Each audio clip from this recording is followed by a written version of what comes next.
Bonjour Flavien, Bonjour Vincent. qu'est-ce que tu nous prépares aujourd'hui? Un truc qui bouge. Un truc qui bouge? C'est parti. Non, non, non, non, non, non, non, non, non, non, non, je veux pas y croire, on va pas apprendre à danser quand même. On va apprendre ce que c'est que le son et donc la musique. C'est parti. Alors Flavien, le son c'est quoi? Alors c'est une vibration de la matière. Cette vibration elle va créer des ondes. Ces ondes elles s'expriment sous la forme de la déformation du milieu qui se déplace. D'accord. Comme tu me le dis, je visualise les vagues à la surface de la mer.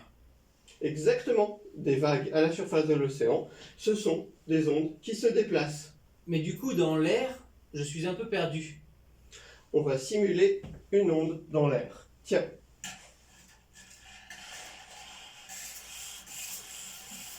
Dans l'air, c'est une déformation de l'air qui se déplace, mais cette déformation, c'est une zone d'air comprimée, et cette zone d'air comprimée, elle va se déplacer et avancer. D'accord, c'est ce qu'on voit. Dès qu'on Exactement. donne un coup, on voit effectivement l'onde qui avance. C'est ça. C'est de cette manière-là que le son se déplace dans l'air. Ok. Pour mettre en évidence le son, on va faire une première expérience. Et pour cette première expérience, il nous faut un pot de confiture, du chocolat, un ballon de baudruche, un ciseau et une cuillère. Ok, qu'est-ce qu'on fait avec tout ça? Je vais te laisser découper mon ballon de baudruche pour l'installer à la place du couvercle. Ok Flavien, et ensuite? Maintenant, tu vas saupoudrer de chocolat le couvercle en ballon. Ça peut marcher aussi avec du sel ou des herbes. Comme ça? Parfait. Et ensuite? On va chanter, c'est-à-dire faire du son juste à côté. Oh, ok Flavien, ça saute dans tous les sens. C'est parfait. Alors, pour bien prouver que c'était pas juste le souffle de ta voix, tu vas le faire pareil, mais en mettant un cache devant. Effectivement Flavien, je vois bien tous les petits grains de chocolat sauter. Donc je visualise mon onde.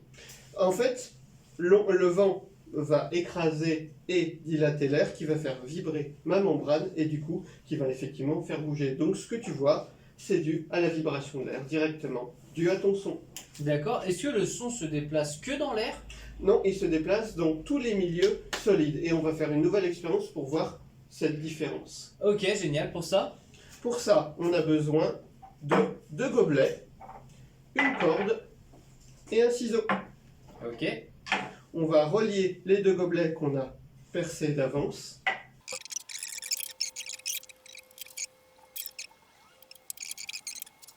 Notre dispositif est prêt. Les deux boîtes sont bien reliées par une ficelle. Et maintenant? Maintenant, moi, je vais parler dans l'un des gobelets. Toi, tu vas mettre l'autre gobelet sur ton oreille. Tu vas te boucher l'autre oreille et je vais parler. On tend bien la corde. Alors là, je vais te raconter un petit secret. Normalement, tu seras le seul à l'entendre. Excellent. J'entends ce que tu dis à travers la boîte. C'est parce que le son, il se déplace rapidement et très bien dans la matière et pas seulement solide et pas seulement dans l'air. Quand tu tends la corde va vibrer avec ta voix et va donc transmettre cette vibration jusqu'à ton oreille. Et résonner dans la boîte. Tout à fait. Ok. J'ai une question pour toi. J'écoute. Le son se déplace extrêmement rapidement, mais il se déplace à quelle vitesse? Alors, ça dépend des conditions et du milieu. Dans l'air, par exemple, dans des conditions normales, il va se déplacer à peu près à 340 mètres par seconde. Super rapide. 1 km, 3 secondes environ, j'imagine? C'est ça. Ah oui, c'est dingue. Dans l'eau, encore plus vite. 1400 mètres par seconde, c'est-à-dire à peu près 1,5 km à la seconde.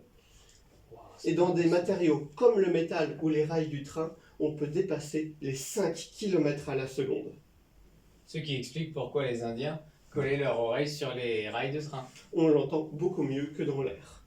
Excellent le son, Flavien. On sait maintenant ce que c'est. On a visualisé les ondes dans l'air. On sait que le son se transmet dans tout type de matière. Mais qu'est-ce qui différencie un son d'un autre, si ce sont tous les deux des ondes? Alors la différence entre un La ou un Do, par exemple, c'est la fréquence. La fréquence? Alors une onde, c'est donc comme des vagues, la propagation d'une déformation. Et il y en a plein qui se suivent, qui font ces différentes vagues. Eh bien, la distance entre deux vagues, c'est ça la fréquence. Un exemple, si je fais un choc à la seconde, ça va être une fréquence de 1 Hz. Deux chocs à la seconde, 2 Hz, etc., etc., etc., etc. D'accord. Plus les ondes sont rapprochées les unes des autres, plus la fréquence va être interprétée comme aiguë, et moins elles sont écartées, donc plus il y a d'espace entre deux, plus le son va être grave. L'exemple d'un moteur qui tourne de plus en plus vite, le son va devenir de plus en plus aigu, parce que eh bien, les chocs vont se faire de plus en plus rapides, de plus en plus resserrés, et du coup le son va devenir plus aigu. Ok, est-ce qu'on a une expérience pour visualiser tout ça?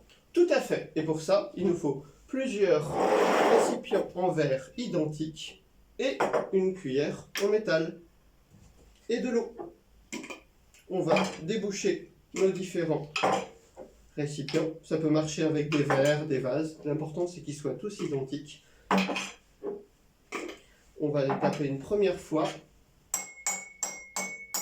Ils font à peu près tous le même bruit. Oui, exactement. Je te laisse les remplir avec différents niveaux d'eau maintenant. Comme d'habitude, je te propose qu'on colore un tout petit peu l'eau pour Lui donner plus de visuel. que l'expérience soit plus visuelle, tout à fait.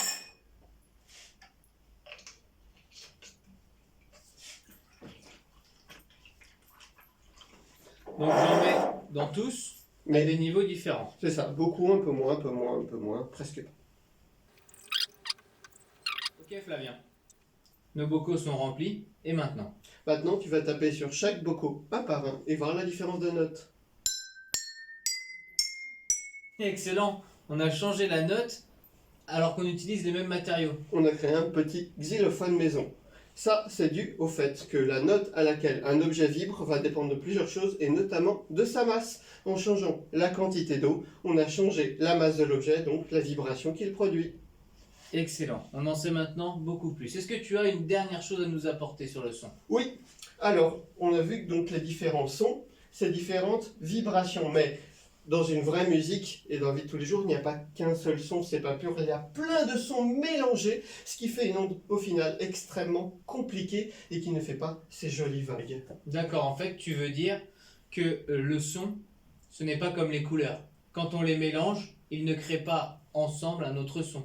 On les entend toujours distinctement. Exactement, quand on met toutes les couleurs ensemble, ça fait du blanc, une seule couleur, alors que avec le son, si je te fais entendre un do et un ré mi en même temps, tu entends les deux en même temps. Excellent.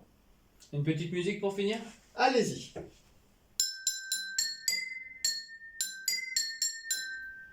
Maintenant, vous en savez plus sur le son.